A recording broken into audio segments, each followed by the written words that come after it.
వినడానికి హాస్యాస్పదంగా ఉంది సిస్టమ్ ఇది. అట్లాగే ఇంకా డిఎస్పీలు, ఏఎస్పీలు, సిఐలు, కానిస్టేబుల్ లెక్కే లేదు. ఒక 100లోని బహుశా ఎప్పుడు 300 ఎంతో లెక్క ఎప్పుడో మర్చిపోయి కరెక్ట్ సబ్జెక్ట్ కరెక్షన్ కానీ 300 దాకా దాదాపు లెక్క ఉంది అట్లా ఆఖరి. ఈ మాట ఎందుకు చెప్తున్నా అంటే నేను వ్యవస్థల్ని భయపెట్టేది. మీరు మాకు అనుకూలంగా పనిచేయకపోతే మేము మీకు ఇచ్చే రివార్డ్ ఏంది, బహుమానం ఏంది అంటే మీకు అదేందో విఆర్ అనే పదం మీద మంచి చక్కటి పదం ఉంటుంది, విఆర్ అని. ఆ విఆర్లో పెట్టడం, లేకపోతే పోస్టింగ్లు ఇవ్వకుండా పోవడం, ఇంకా ఎక్కువ ఖర్చు ఉంటే అతను లోపల పడేసేయడం. కనుక ఇంత కష్టమైన పరిస్థితుల్లో ఉంది. బహుశా నేను అనుకోవడం తెలుగుదేశం పార్టీ అని ఎందుకు ప్రత్యక్షంగా అంటున్నా అంటే మీరు అధికారంలో ఉన్నారు, ఎన్ని మాటలు మాట్లాడినా ఏం చేసినా అధికారంలో ఉన్నారు. దేన్ని మీకు ఈ రాష్ట్రాన్ని సజావుగా పరిపాలించడానికి ఇప్పటికీ అనుమానం ఏముందనుకోండి, అదేదో ఓటు చోరినో లేకుంటే ఒక దాంట్లో క్వశ్చన్ మార్కే 45 లక్షల ఓట్లు ఏందో అర్థం లెక్కలు తేలడంలే అనేదో చెప్పుకుంటూ ఉంటారు.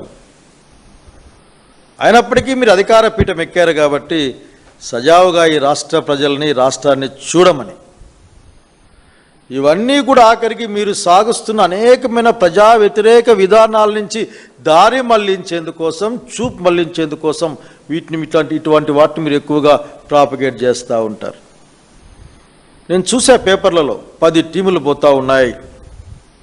అందులో క్లూస్ టీము, పోలీసు వాళ్ళు, అట్లాగే దాన్ని ఏమంటారు కంప్యూటర్ పిల్లల్ని వాళ్ళంతా దాంట్లో ఉన్నారని నేను డిమాండ్ చేస్తూ ఉన్నాను మా పార్టీగా. మీరు ఎవరినో టార్గెట్ చేసుకొని ఇటువంటి కార్యక్రమాలు చేయొద్దండి. చనిపోయిన సతీష్ ఏ విధంగా చనిపోయాడు అన్నది వాస్తవం ప్రజలకు తెలియాలి. ఈ విధంగా మీరు పోతా ఉన్నారని ప్రజలు నమ్మాలి. ఎందుకంటే పాపం సతీష్ గారి భార్య ఫోన్ కూడా మీరు తీసేసుకున్నారని. ఎందుకు ఆమె ఏం అవసరం వచ్చింది నాకేం అర్థం కావడంలే. సతీష్ గారు భార్య ఫోన్ తీసుకున్నారు, ఆ తర్వాత ఆ ఇంటిని అంతా మీ కంట్రోల్లో పెట్టుకున్నారు. అసలుకి వాళ్ళ రిలేటివ్స్ కూడా ఇంట్లో పంపించే పరిస్థితి లేదు. విడిగా ఎవరికి వాళ్ళు మాట్లాడుతా అంటే ఇట్లా మాట్లాడకూడదని చెప్పి ఆలోచన మీ దగ్గర నుంచి లేదు. ఈ రోజున ఏమి జరిగిందనే సత్యం అన్నది ముందుకు రావాలి. ఒకప్పుడు అప్పట్లో అసెంబ్లీ మేము ఉన్నప్పుడు మాట చెప్పేవాళ్ళు పెద్దోళ్ళు, అబద్ధాలు, అసత్యాలు చాలా వేగంగా ప్రయాణం చేస్తాయి, కానీ సత్యం నిలబడుతుంది, గెలుస్తుంది అని. ఆ సత్యం ఏదో చెప్పండి, ఆ సత్యం నమ్మే విధంగా ఉండనివ్వండి.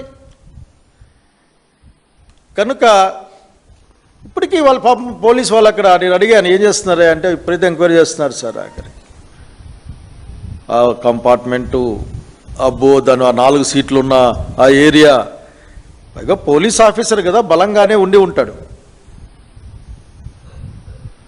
కనుక ఏది ఈ రోజున ఈ రాష్ట్రం మొత్తం ఉత్సుకత చూస్తూ ఉంది, ఈ రాష్ట్రం మొత్తం భయంతో కూడా చూస్తూ ఉంది. ఒక పోలీస్ ఆఫీసర్ తన ప్రాణాలు పోయిన దానికి కారణం ఏ విధంగా ఏంటి అన్న విషయం కూడా ఈ రోజున పూర్తి స్థాయిలో మనకు బయటికి రావడం లేదే. లీకులు వస్తాయి, ఏదో షార్ప్ ఆబ్జెక్ట్ వాడారని, అన్నీ దాంట్లోనే రకరకాల ఛానల్స్లో లేక పేపర్లో ఒక ఆయన ఏదో చూసా, ఒక ఆయన మాట్లాడుతున్నాడు ఏంది వేసేశారని. కానీ ఇవన్నీ కూడా ప్రజాస్వామ్యంలో కానీ సామాజిక న్యాయంలో కానీ అంటే సామాజిక సమాజంలో ఉన్న పరిస్థితులు కానీ కరెక్ట్ కాదు ఇది. కనుక ఈ రోజున అధికారంలో ఉన్న వాళ్ళు మీరు పోస్ట్ మార్టం కూడా స్టార్ట్ కాకముందే, పోలీస్ ఎంక్వైరీ కూడా కాకముందే అప్పటికి ఇంకా హరి అనే అబ్బాయి, హరినేనా అబ్బాయి వాళ్ళ తమ్ముడు పేరు, తమ్ముడు అన్నం, ఆ అబ్బాయి ఇంకా కంప్లైంట్ ఇయ్యలే. ఆ అబ్బాయి కంప్లైంట్ కూడా చూసాం, ఎందుకంటే అంత పేపర్లో అంత వచ్చింది, బహుశా మాకు తెలిసిన సమాచారంలో వచ్చిన సమాచారంలో ప్రత్యర్థులు హత్య చేశారని ఆ అబ్బాయి కూడా కంప్లైంట్. దానిలో నో ప్రాబ్లం. దీన్ని మీరు ఎన్ని యాంగిల్స్లో అయితే ఆలోచించగలరో అన్ని యాంగిల్స్లో ఆలోచించమని నేను పోలీస్ డిపార్ట్మెంట్కి నేర పరిశోధన సంస్థలకి తెలియజేస్తున్నా. వాళ్ళ యొక్క ఆలోచనలు కానీ వాళ్ళకి ఇన్వెస్టిగేషన్స్ కానీ బయట నుంచి ప్రభావితం చేసే విధంగా మన కార్యకలాపాలు ఉండడానికి వీల్లేదని మాత్రమే ఈ రాష్ట్ర ప్రభుత్వానికి చెప్పదలుచుకున్నా నేను. అది ఎవరైనా సరే తక్షణం ప్రజలందరూ నమ్మే విధంగా. ఈ మాట ఎందుకు వాడుతున్నా అంటే మీకు మీరే ఈ రాష్ట్రంలో అధికారుల్ని 2 భాగాలుగాను 3 భాగాలుగాను విభజించారు. ప్రభుత్వ అనుకూల, ప్రభుత్వ వ్యతిరేక, అట్లా రకరకాల విషయాలు విభజించారు, మీరు చెప్పినా చెప్పకపోయినా. కాబట్టి స్వతంత్ర సంస్థలు చేయమని చెప్పి నేను సంస్థలను అవమానించలేను. ప్రస్తుతానికి స్వతంత్రంగా ఆలోచించే ప్రభుత్వ సంస్థలతో సిబిఐ లాంటివి, లేకపోతే పెద్ద కోర్టు సుప్రీంకోర్టు సిట్టింగ్ జడ్జితో విచారణ జరపాలి. ఎందుకంటే తిరుపతికి సంబంధించిన వ్యవహారం ఇదే. ఈ మధ్య పదే పదే తిరుపతి రాజకీయమైన ఆలోచనలకి, రాజకీయమైన సమస్యలకి సెంటర్ పాయింట్గా ఆలవాలంగా మారుతూ ఉంది. కనుక దేవుని పవిత్రతని కాపాడాల్సిన అవసరం ఉంది. కాబట్టి నిష్పక్షపాతమైన విచారణకు ప్రజలు నమ్మేందుకు అవసరమైన విధంగా సిబిఐ చేత కానీ సుప్రీంకోర్టు జడ్జి చేత కానీ ఎంక్వైరీ చేయించమని కోరుకుంటా ఉన్నాం. అట్లాగే నిందితులు ఎంత స్థాయిలో ఉన్న వాళ్ళైనా సరే, ఇది మామూలు చెప్పుకునే మాటే. ఇది మీరు మీ వాళ్ళు చెప్పారు, సేమ్ రిపీట్ చేస్తూ ఉన్నాను. నేను స్పష్టంగా చెప్తాను, మీ వాళ్ళ స్క్రిప్ట్లో నుంచే ఉంది. అది ఎవరైనా సరే బయట పెట్టండి, బయట పెట్టి మాట్లాడండి. అట్లాగే ఒక మాట్లాడుతూ కామెంట్ పాస్ చేశారు. వైసీపీ నాయకులు ఎన్ని డ్రామాలు ఆడినా ప్రజలు నమ్మే పరిస్థితి లేదు అని ఒక లాస్ట్లో ముగింపు లేరని తేల్చి చెప్పారని. మీరే పెద్ద యాక్టర్లు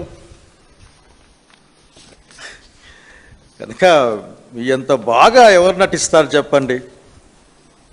కనుక యాక్షన్లో మీతో ఎవరు పోటీ పడలేము. Thank you.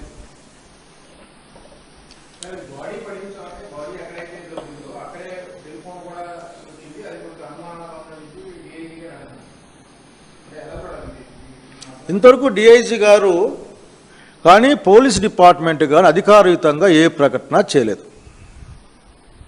అంటున్నారు, చాలా అంటున్నారు. నాకు చాలా చెప్పారు. నాకు కొద్దిమంది నాకు పరిచయం ఉన్న వాళ్ళు కానీ లేకపోతే ఇట్లాంటి వాళ్ళు ఆలోచనలు పంచుకున్నప్పుడు, అంత పెద్ద ట్రైన్ కదా, దాంట్లో అందరూ తిరుగుతుంటారు కదా అని మాట్లాడారు. కనుక వీడింటికి సమాధానం మనమెట్లా చేసి పెడతాం? దానికోసం అసలుకి ఒక సిస్టమ్ ఉంది, కొన్ని వ్యవస్థలు ఉన్నాయి. 7 గంటలకు ఇంట్లో నుంచి బయటకు వచ్చిన తర్వాత అప్పటి నుండి విగత జీవిగా మారేంత వరకు ఏం జరిగిందో చెప్పాల్సిన బాధ్యత, దానికి సరైన కారణాలు చూపించాల్సిన బాధ్యత ఈ ప్రభుత్వానికి ఉంది. అందుకని అడుగుతా ఉన్నా నేను, ప్రజలందరూ నమ్మే విధంగా, ప్రజలు నమ్మకం కలిగే విధంగా ఒక స్వతంత్రంగా ఆలోచించే సంస్థ చేత ఎంక్వైరీ చేయించండి.